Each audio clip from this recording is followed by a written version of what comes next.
Is everyone? Now, my special guest is Maverick. Actually, Mavadoodle. Because, see, Mavadoodle's not a poodle, but he's a Mavadoodle. He is a service dog that my husband and I and Prison Son helped train.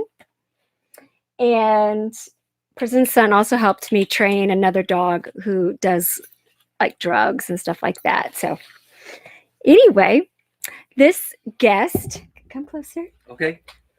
I got the big chair, and of course I'm in a little room with wires everywhere.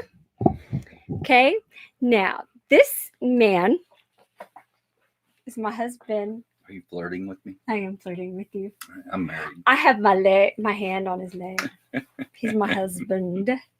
And I just wanted to introduce everyone to the better half of Prison Momma 2016. Absolutely. And we're just going to have a little camo appearance until he gets uncomfortable. And before I started, I said, is there anything, that you don't want me to ask or talk about? And he said, is this live? Yes. So that was a no-no already. So now, and how do you feel about me and doing this channel? I have just started to watch all your videos. I appreciate the information that you're getting out there. Really? You just started watching? Yeah. Well, I've seen some, but I haven't really watched them all the way through. What do you think? So you appreciate I think the the material? information's really important that you're giving out, and we had a lot. I know we had a lot of questions when our son went in, and it was very difficult to know what to do or where to go, and there wasn't a resource really to find out how we could get information about him, where to find him, when he was transitioned, and really how to advocate for your child when he's in jail. Well, I'm glad you've been watching my channel and my videos. Yeah, what are you drinking? I'm drinking a spritzer in honor of my bri guy, because he always liked Italian soda. Non-alcoholic. He always liked Italian soda and juice. And so I went to go get ice out of our very old refrigerator. And you guys know I've complained about it before, because when he was down south, I had to have it repaired a couple times. I go to get ice and the freezer door just opens. I was going to have water. But I thought, oh, spritzer in honor of Bri. Because he loved these. He loved these. What's the one thing that you miss most about him? His humor. He's very funny, and his spontaneity. Me too. I mean, he could just come up with silly things or do something that are just completely unexpected. And some of it was not childish, but childlike.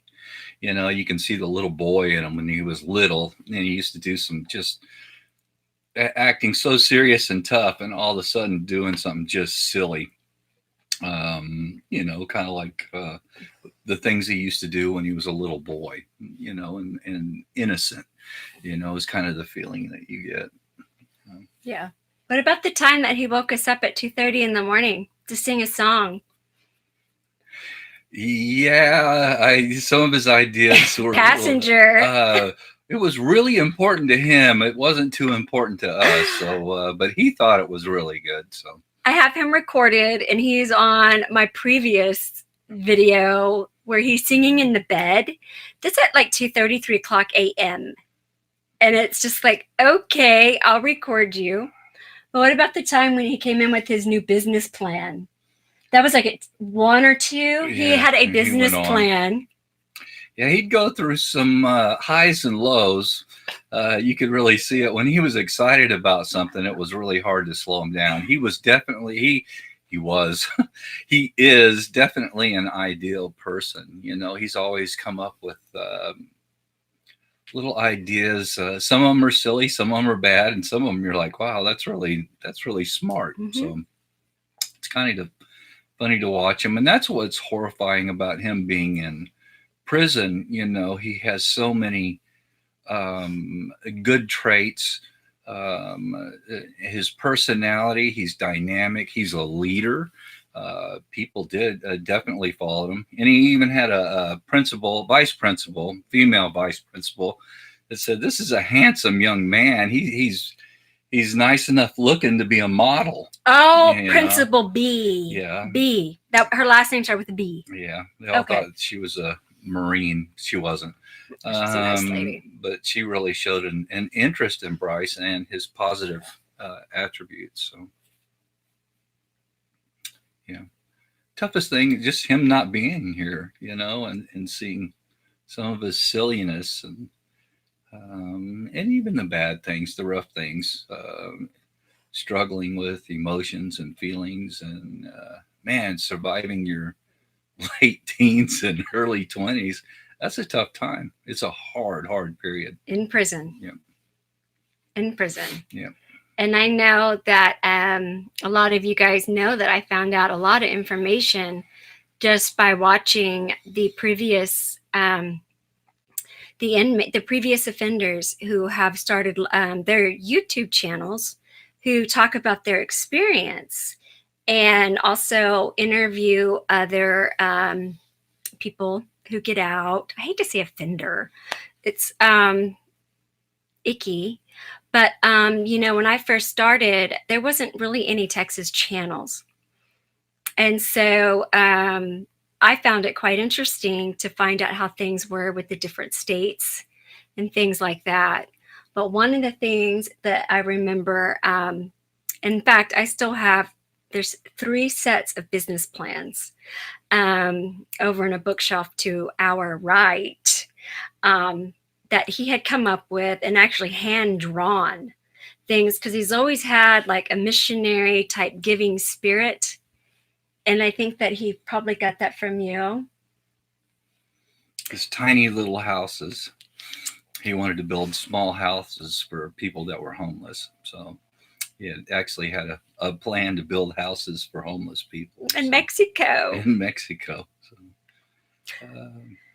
I think that's what's so hard, is because you know that there is a subculture in prison, and it's against everything that we've ever believed in or ever taught, but yet it's a means of survival, and that's I think what's very difficult. And it's frustrating too, knowing that. You know, our involvement with him, he doesn't have an excuse, really. I mean, things go wrong in a family, but he had a mother and a father, and I was involved in sports activities. And when he was out of town, I had to coach. Yeah. I would just bring that baseball team over to our backyard. Yeah. We would do a little bit and then we would swim. But whenever he was out of town. So I know there's people out there, you know, even though you're a single parent, that's probably not the cause, because we did everything. We had him in church. You know, we were involved in his activities. We were involved in his school. Matter of fact, Julie's probably a little was certainly overprotective. And God help our kids, man. If you tried to argue with her, there's sometimes I'm just trying to wave them off, saying, you know, don't stop, man. Don't argue with your mother. She's good at it. And but she would drive the point home and turn it into even a moral or learning process, you know, for the kids. And she was very good with them. He did what he did because he wanted to do it, or he decided to do it. And I don't say we're not a model home, but he, you know, I can say they weren't beat, they weren't abused. They were spanked, though. They were spanked. Probably should have used a bigger belt. By a hand-carved paddle. Yeah, with butterflies on it. I decided to paint it blue, and then I put butterflies on it so it could be even more humiliating, I guess. They were like, no, not the butterfly paddle. it didn't come out very often, but well, the discipline was right too. They understood why they were being disciplined. And we never left them angry. Somebody gave us some good advice. Don't leave them after you discipline them, because they'll sit over there and stew or be upset with you. And so after we discipline them, we'd spend the time or talk to them about what they had done. I'm not the bad guy. They're the ones that did it. So I think we tried to do everything, not just as good as we could do, but, we tried to do even better. And we got feedback from other people, and moms are different. Moms, no matter what they do, I've noticed, and even talking to other dads, I can tell Julie till I'm blue in the face. He did what he did because he wanted to do it or he chose to do it. But a mom's still not you cannot tell a mother it's not her fault. She's always going to take the blame for it. She's always going to see her part in it. And she's always going to think to herself, I could have done more. I could have done this. I could have done that. And that's hard to watch, because men sometimes just are like, it's easier for us to let somebody else or let them accept their own blame. But it's much harder for a mother. And that's hard. That's hard. At least I can see it. That's pretty good for me. To be understanding of it is a whole nother issue. And to know that I can't tell her not to blame herself. You just can't. It's not going to work. She's going to have to understand that for herself. And regardless of whether Julie understands it or not, she's still not going to stop advocating for her child. And she's going to stand up for what. I was watching a video the other night, and she's like, I'm not ashamed of what I've done. I'm not ashamed of advocating for my child. It's kind of funny. I'll hear Julie talk about on the phone, and her and my son will argue. Right. And if somebody in jail was arguing with me, I'm a man, I'd hang up on him, I'd just walk away. No, every second is precious. But yeah, she's in there arguing with him. And I was thinking, if I was in jail and I was arguing with somebody, it would better to be arguing with somebody than not talking to anybody at all, or at least hearing something. Me growing up, I had some of Bryce's his traits, many of his traits. And so did I. And I explained that we got along with a lot. We got away with a lot. I got away with a ton. And I have similar traits and things that I do and have done. So I don't know. I can see myself in them quite a bit. However, I can see myself knowing what I did it. So it's a little easier for me being a dad, being a man, take responsibility, and moms are going to be the heart, and that's okay. That's all right. It's not her fault. So. What's the one thing that's bothered you the most? I know we've been doing this for a while, and I've been pretty candid with everyone that I've pretty much gone woo-hoo-hoo-hoo, and you've been like going to CC. And so what has been the most difficult thing for you to see and handle? Because I've driven you away a couple times. Well, I think our mine and the son who's in jail, our personalities are very similar. We have a very similar heart, and it's hard not to be able to and I'm the same way. It's hard to not be able to direct him or give him advice and have him follow it, or to even make somebody see, and I found out the hard way, living life for yourself, it's not too rewarding. When I do something for somebody else, I'm much more fulfilled. Trying to help somebody else, or even be in a career, trying to help people and do things for other people, it just seems more rewarding. When you're worried about self and yourself, you tend to become selfish. And he has that heart, and I just want to turn him the other way, and I can't do that because he does have that warm and loving and caring heart. And I mean, even in school, he kind of, you know, Yes. he stood up for the little guy. He stood up for the kid that got beat up. He stood up for the handicapped child or the kid with On the spectrum. that was had emotional or mental disorders. He kind of took up for that kid. So it's hard to watch him. He's really in a selfish mode right now, to where he's like, I don't see it. she doesn't want to see it. But he can be real selfish. You know, I'm kind of like that jail mentality of, I'm the man, you know, I'm strong, I can do this, I can do that, you know, and I guess that's part of what he has to do as well. So I'm not in there. I don't know the attitude rules, the behavior rules, how to get along, how to hold yourself, how to control yourself, who to talk to, who to not to talk to, and you know, there's a whole different social aspect in prison, and I'm just haven't. It's I'm hard not to a part of it. understand. Yeah, it's It's hard to very understand. difficult to understand. When I was talking to him on the phone, I've been going out of my way to try to take care of these things on his face, and even, you know, talking to plastic surgeons. Got a pen for removal, I want to buy this machine on eBay, and he's just like, you can't just come on in and give it to medical, because I want to get this tool and give it to medical, so then they can help these young people who do stuff in the spur of the moment, and then think, oh, maybe I shouldn't do this.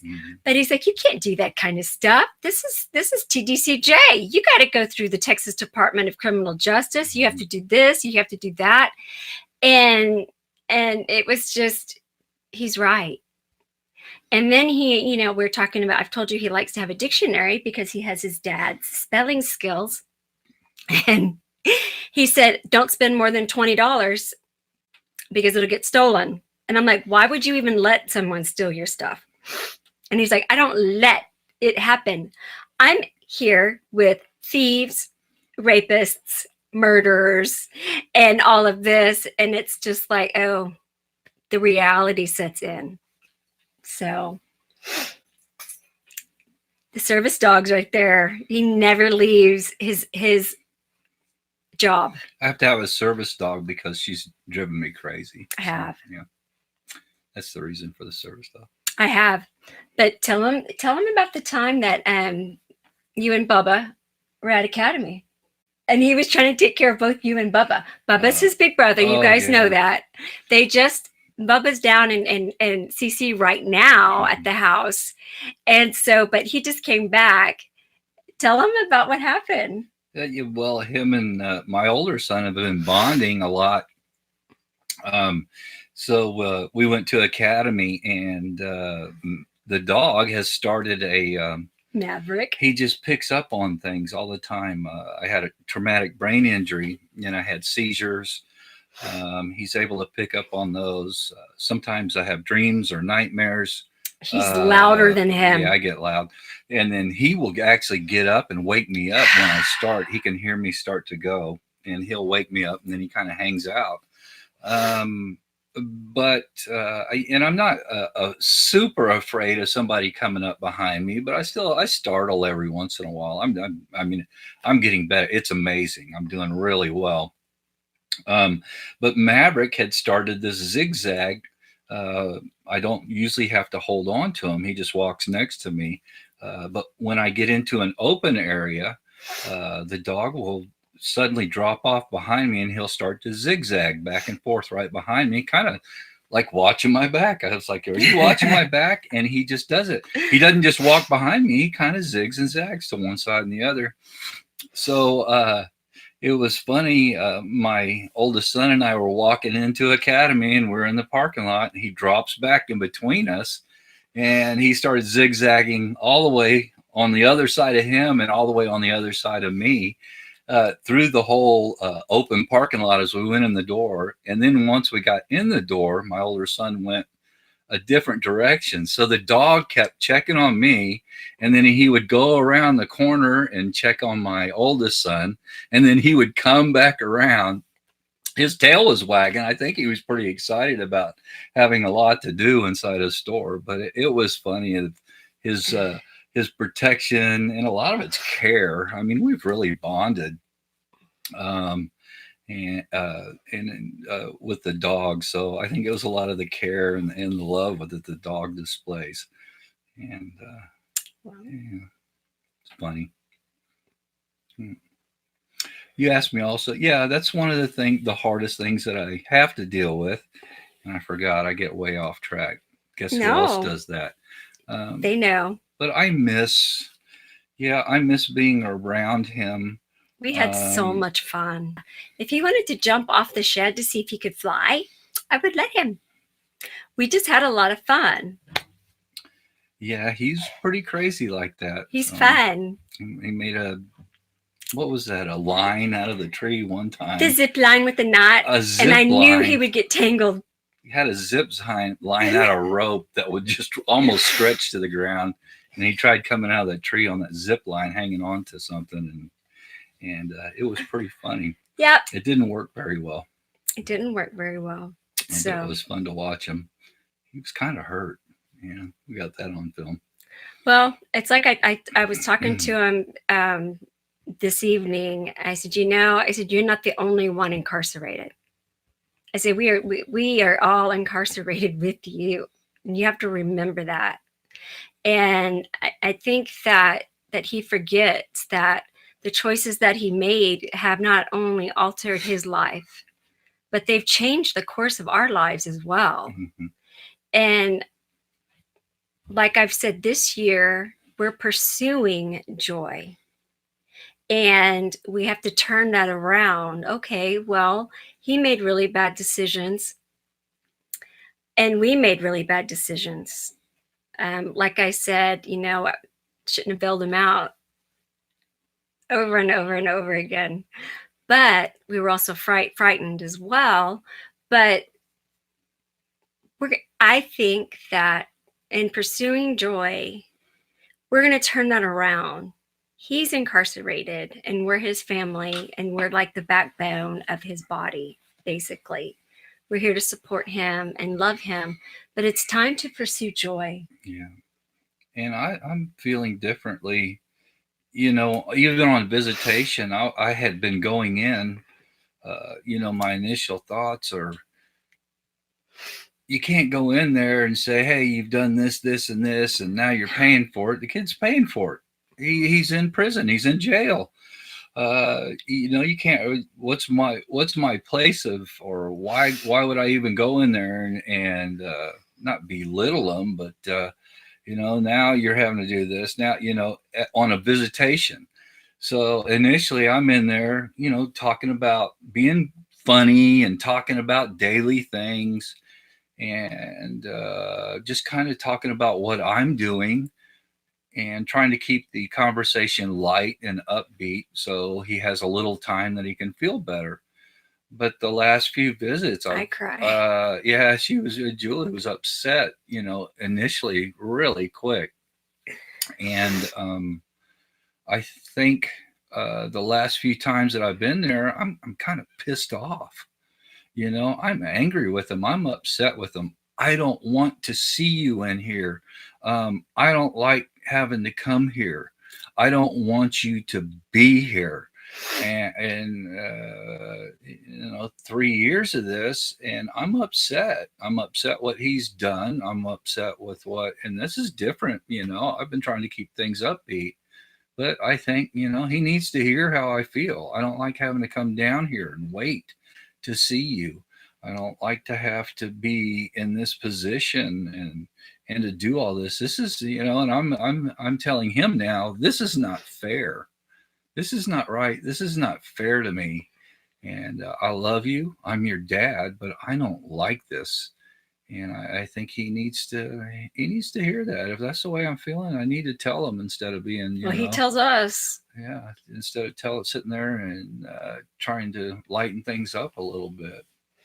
but I'm going, no matter what I say, it's not bad. It's not wrong because I'm showing up. And that's the difference, you know, That's a big deal. people who show up, people who write, I think, people that are involved and the person in prison and jail can see immediately who your real friends are, who your real family is. You know, I've always said your real family's the one that show up on moving day, right? Those are who your real friends are. If they don't show up on moving day, you know, We have good friends. We have good friends. But you do see some of who your family is and where they stand with you and your in this case your children. So yeah, it's kind of where the rubber hits the road. I think that the biggest thing that surprised me was actually Tony's sister, because you know the TDCJ just started banning cards, like Hallmark cards and things like that. And so when he was in county, she would buy a card and she actually would just do the card. She traced over it and did it on paper. And so then he would have his own little card, but she'd actually traced over it. And I was thinking of I've watched her do it. It takes hours. And then I was thinking, well, we have a new rule. Well, it's not going to affect the aunt because she's been doing it anyway. Mm-hmm. Even when I said you don't have to do that anymore, he is in prison in the state of Texas. It's okay. And she's like, I don't care. This is what I do for him. Mm-hmm.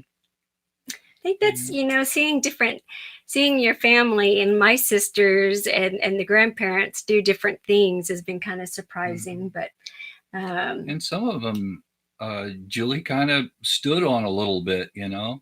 You need to write him.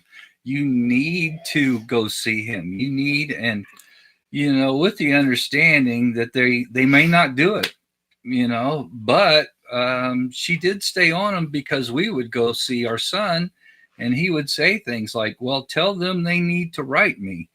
Tell them I want to see them, you know, and we did. We came out, we advocated. Of course, Julie really does. You don't want to get on her wrong side. She's going to go ahead and tell you how it is. You know, you're the grandmother, you're the grandfather, that's your grandchild. She'll throw it right out there, and it has made a difference. But there's going to be people that don't show, that don't get involved, and you can't get discouraged because my sister and I aren't all that close.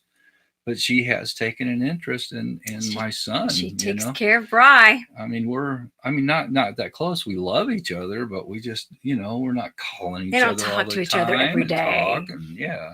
Unless they're in the same vicinity. Yeah. Now, when we do see each other, it's hilarious. But she has really taken an interest in him, and I'm grateful for that. It's been a blessing. But it's hard not to be sour at the ones who don't get involved, that are very, you know, first family, you know, not just outside cousins. And that can be hard. So. Well, and a lot of times, many family and friends have asked, I don't know what to say. Like the grandmother that, my husband's mother that we just lost. I don't know what to say to him. I said, write 2 sentences. I miss you, and I feel so sad that you're going through this. Mm-hmm. And it's 2 sentences.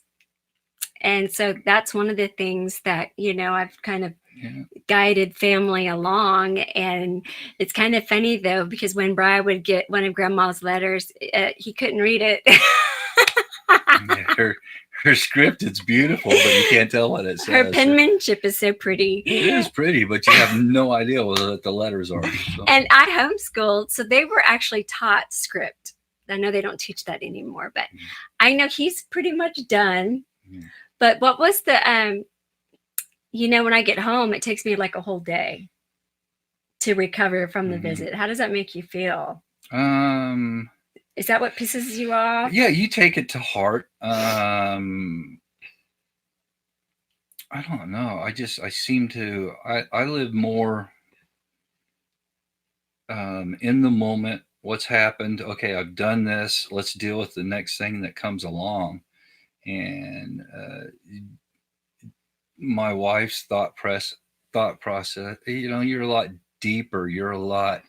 I'm still trying to understand what happened, and I still feel this after meeting. And then you kind of plan what you can do, and I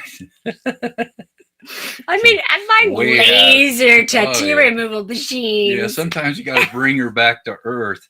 But I think that's why we do so well. I'm kind of, even after my accident, I'm a little flat, Sometimes I am flat. I don't seem to hit the highs and lows, and probably a little more, I don't know, not so much intellectualizing things, but I kind of think things through, or I don't have an emotion. I'm the emotions. She gets all the emotions, but that's okay too. We kind of regulate each other. Unless I go, yeah. Woo-hoo-hoo-hoo, and then he's out the door. Yeah.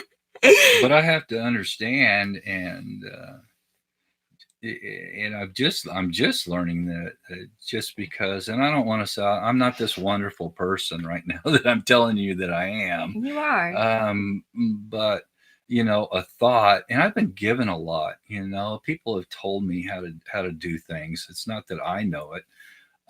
But I have to think, and I've heard this, just because it's not important to me doesn't mean it's not important to her, and I have to stop and really not just be empathetic, but I have to try to think why she's thinking the way she's thinking. Right? Does that make sense? Yes. We're complicated. Kind of slow things down a little bit, and I can blow it off and man up and let's go out and slay some dragons. And sometimes it cripples me for a day. Yeah. And then it's debilitating. Understand, I'm over there thinking, well, it's not me, these are not my feelings, and I'm not going to let somebody make me feel that way.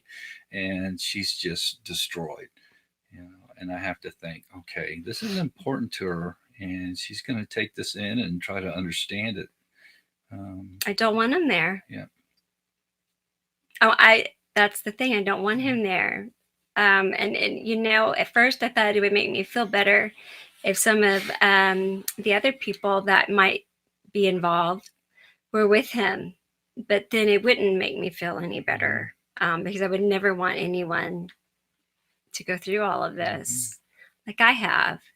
And so that wouldn't make it any better either. I just want him out of there. I just want him home. Like I said, he probably wouldn't live here because I forget he's a grown man now. But just him calling me saying, hey, let's go see a movie, because he was spontaneous. But he's also thoughtful. He was funny, but he's also thoughtful. So Mother's Day, he'd pick me up, take me out to eat, and we go see a movie. And we had our special movie place that we would go, because we like the chairs. Both. In there, so. Oh yeah, they went to the expensive movies, and I'm like, let's go to the $4 movies. No, they weren't overly expensive. It's not one of those eat and sleep places, but it was recliners. Yeah, we had big chairs in there, and I always liked it because there's not a whole lot of people in there, so we could just pick out wherever we wanted to sit. And I'm like, let's keep it down. Let's do a no-tip restaurant, and let's do the $4 movie. But anyway. Well, the last thing I just kind of wanted to say is it's so important, for the moms and to be there when you're going through something like these prisoners are going through. You don't want your dad all the time. You want an understanding heart, a loving heart, and somebody who's going to be there. And I notice when I'm going to visitation, it's full of wives and moms. And he still wants me to go. Like this last week, he's like, "You're coming, right?" I'm like, "No, Dad's going. I get to see you all the time." So they do want their moms, and I think that's, they're in a hard place. It's cold, it's concrete. It's fences, it's wires, it's there's no carpet, and you got cinder block walls, and it's not a very aesthetical place. It's hard and cold. Kind of like living in a really bad castle, and The worst castle in the yeah, world. it's awful, especially in Texas with no heat. So no air. I mean, no air conditioning. And I think these big tough guys and these big inmates and all that, they want, well, moms are aware of that. They're just that people. they're still, when I say mom, I mean, at my age, when I say mom, it feels immediately like I turn into this little child. As soon as I say her name, I want mom. And I think a lot of these people, and the men in prison and the women in prison, they want mom. And to have that softness or that love and that caring in their life. And it's hard for a man to say that, but I think that's why they get on the phone and argue with mom, and give mom a hard time, and ask mom for money, and complain to mom, because they first of all, they know they're going to be heard, and they know they're going to be loved in spite of it. So I appreciate the moms. And I appreciate y'all trying to find out the information, because the guys are going to go, it doesn't matter, we'll figure it out later, and it's no big deal. And fortunately for our son, my wife was able to spend the time and the effort to try to get the information that was important, that I would have blown off, and he would have not been advocated and helped the way he is currently. And like I've said, like with my sisters and my brother-in-laws, and the grandparents have just been all overwhelmingly supportive. And so even at times to where it's like, he put himself there. It's like, okay, let's have a reality check. Would you want to be there? Or things like that. And I think it's important for the moms. It's like we bring humanity back to them. That's a good way to put it. We're bringing it back. And so anyway, well, I am so glad. You are so hot. You are one of the prettiest interviewers I have ever seen in my entire life. He sent me a text last night. He said, "Why do you have to look so pretty when you vlog?" He said, "I'm tired of this. Why do you have to look so pretty?" She got me from the old man's home. So, and I'm like, well, you have to put on a little bit more makeup because the lights. Yeah. But yeah, she said, "You want to wear a hat or maybe put a little dye in your hair, probably so I could get in, at least in her decade, in her generation." We're got different generations. And it's perfect. It's perfect. Yeah, my generation was a lot more fun. So we've been through a lot, but I wanted everybody to see that, I am married. Don't be looking at my wife if there's